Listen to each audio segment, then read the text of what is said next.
Wow, chả như là tù.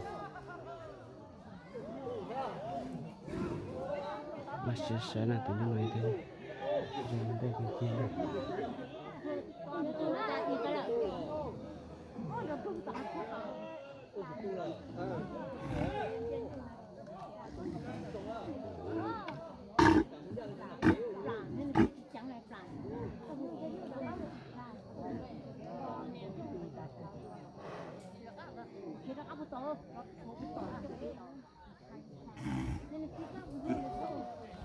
Rồi có cái kia nó cũng như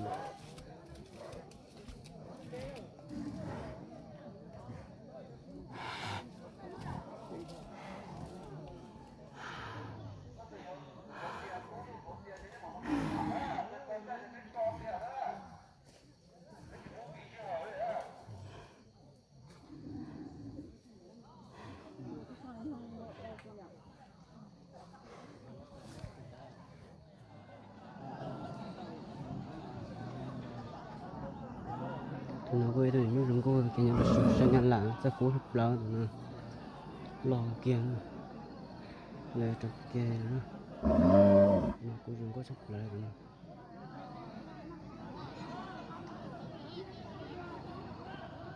thì nó cũng cứ thay đổi mấy bò rồi nó quay tu lò hết trò cũng có sắp lại một thay nó sợ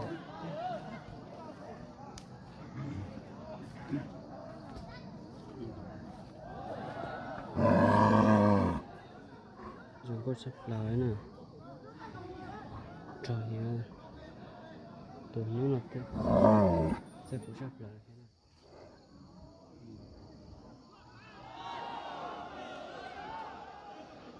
sẽ có sắp lại nữa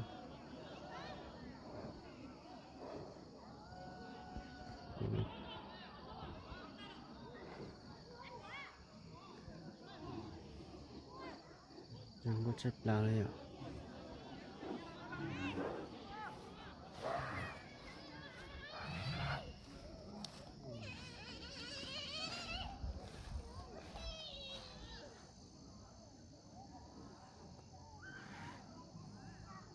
Ushi, ushi, ushi,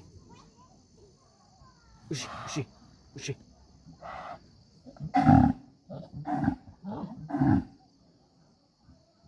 Nói tôi như lo nữa.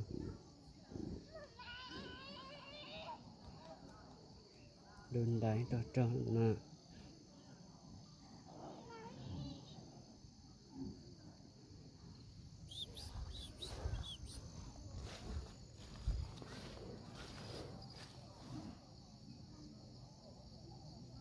Nói lúc sáng như là sáng của hai nè.